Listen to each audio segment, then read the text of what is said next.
Okay. I'm gonna do problem 82.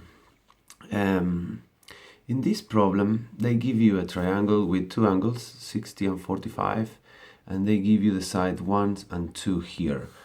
2 is up to here and 1 here, so the whole thing is 3. And they're asking you how much is x. So the best advice that we know we need to do is draw the lines that are not there. So that doesn't really tell you which lines you need to draw, and some of them will help you and some of them will not help you. But still, that's the right approach to tackle these problems. So, well, you obviously see this, you cannot really know how much this is going to be or that. You can probably start concluding some things. You probably conclude that this is 120. You probably can conclude that this needs to be 15. But you don't know what this angle is going to be, that we're going to call y. And if you don't know y, you don't know x, and you're stuck there. And you don't know how this is going to be, because obviously this side can move here and there until it fits 2, but you never find x. And the answers that are optional answers are like 55, 60, 70, 75. So it can be anything. You have to kind of solve. So draw the lines that are not there. Let's test a little bit. So my first test is, okay, let's just draw this line. By the way, I encourage you to try to do the problem before you watch the video. So now stop the video, try to do the problem, because I'm going to spoil it for you. I think this is the point you stop. Then you can look at the answer. Good. So now the answer. So the first try, I'm sure some of you did this. You draw this line.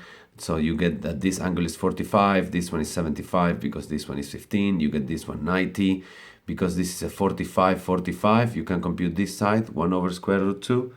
And you can also compute this side, that is also 1 over square root 2. The problem with that approach, you realize very quickly that you're still stuck between x, y, and 60. So x and y needs to be 120, and all this you compute it here doesn't allow you to do much. You have this side, but you don't have that side or anything else. And the most important thing you need to realize is that you haven't used this 1 and 2 yet. If they were not useful to find the answer, they wouldn't be there. So you need to use them. So this is not going to take you to the answer. That's when you start again and do test 2. Test 2 is you say, okay, well, I'm going to try to use this. And you draw the other line, the other kind of height in 90 degrees. That allows you to compute a little bit more things. Because this is 90 degrees, this is 60, this angle will be 30. So I will create z there and y. You know that this is 50. You might actually stretch that line up to the bottom in your test. And then you say, okay, this is a 60, 30, 90. So this will be square root 3 because this is 2 and this is 1. But still you're stuck because now you also created this shape that is not ideal. You have this 75 degrees and you're still stuck into, okay, z and y, they need to add to 90. And now you use the 2, but you didn't use the 1. And you're like, okay, what should I do? So the idea here is that, what is the key? The key is you draw the lines that are not there, but you try to use the properties that you know that are going to help you solve this. There is not a lot of mathematics that you can do here more than just moving things up and down and moving from this angle 60 to this angle 30 to this angle 90 to this square root 3 to this 1. So there is not that much. So, and here is when you realize, okay, what are the properties that I know? Well, I know the properties of this 60 angle, and I know the properties of triangles that are the same. What things are the same here? Oh, this is 1 and this is 1. So, and that's when you do test number 3 that I did here. And I'm going to do it with you now. So test number 3 is when you say, okay, fine, let's do that again. This is going to be 90. So this is 60, 30, 90. We know that this is 2. We know that this is 1 here. And this is square root 3. So I cannot write well here. Okay, so if this is 1 and this is 1, also this is 1, we know from before. What I'm going to try to do is create this triangle here that has 1, 1. If that triangle has 1, 1, it's an equilateral triangle. And we know that this angle is 120, so that we know that this is 30 and this is 30.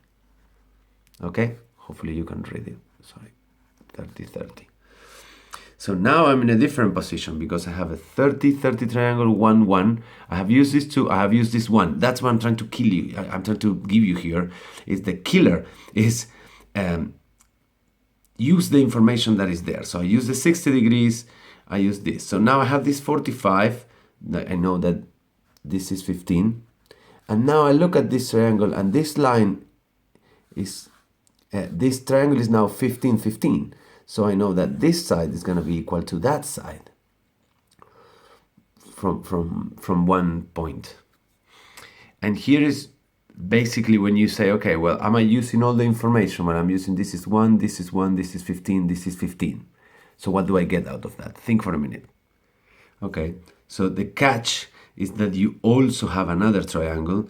Once you realize that this is 30 and this is also 30, you can look at this triangle. Goes up to here and then goes up to there. So 30, 30, it means that it's a isosceles triangle, and this side here needs to be equal to square root 3, just like this one here. So this is also square root 3. Let me write it down there. And if this is square root 3, but this is a 15, 15, this is also square root 3. And that is when you realize, okay, now I have square root 3, square root 3. So this is also an isosceles triangle. So this angle that we put here, that was called set, needs to be equal to y. And we know very well that set and y need to add to 90 because this is 90. But they are equal. So this is 45 and this is 45. Now you know that this is 45 and this is 30. Your x angle is 75. Okay, so I want to take this a little further. So what have we learned? We learned, 1, draw the lines that are not there and try several ways.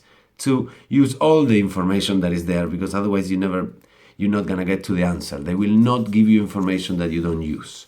They gave you this 45, you needed to use it to get to this 15. You needed to use the 2 to get to the 1, the square root 3. You need to use the 1 to get to the 1, 30, 30. Then you use this 30 to get to square root 3 and blah, blah, blah, blah. So that's all cool.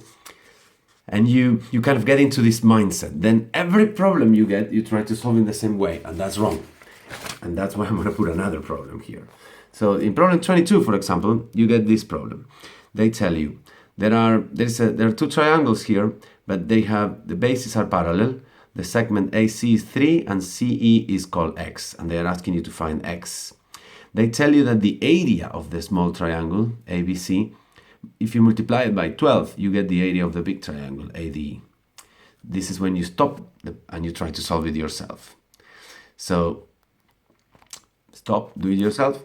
And now I'm going to give you the way that this should be. Normally, people will start trying to think, okay, what lines do I draw here? And you try to draw a line here and do, okay, well, this is my height. How do I do it? But you have no idea what this angle is. There is nothing about this side at all. So that approach will basically end up nowhere. The only thing you know is that the areas are related by this. And the other thing you know is that the 2 triangles have one angle in common and the sides are the same. The only thing is that these bases that are parallel, so these angles are also the same. Yeah, this one and this one and this one. Yeah, so this one is equal to this one. That turns these 2 triangles into equivalent triangles. So what are equivalent triangles? Equivalent triangles are the angles are equal and the sides are proportional. So the side BC is going to be proportional to DE. And if they are proportional, let's just make a very simple picture of 2 proportional triangles or equivalent triangles. You have the small side BH, and then we have the big side that is a proportion, or M by H and M by B. So this will grow as much as this will grow. So you know that the big area, or let's say the small area, is height and base divided by 2. The big area is height M, base M divided by 2. So what you see is that the small area, you multiply it by M squared. Obviously, if the sides are proportional by M, the areas are proportional by M squared. So this is what you get here. Size proportional by M, areas proportional by M squared. Let's use that in this problem. The areas are proportional by 12. So you know that the sides are going to be proportional by square root 12. Let's use that. So areas proportional by 12, sides proportional by square root 12.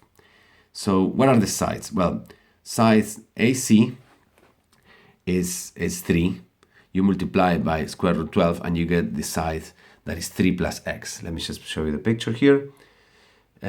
This side is 3 and and if you multiply it by square root 12, you get 3 plus x. And then it's a very basic equation.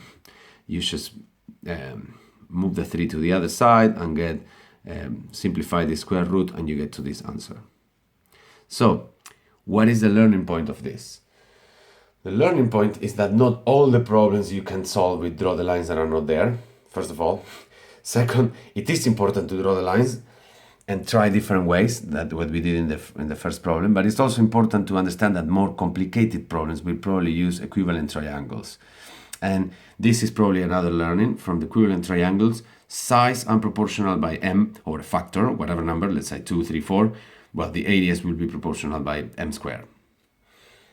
Okay, so two different problems, totally different, to not be blocked in one mindset and solved in different ways.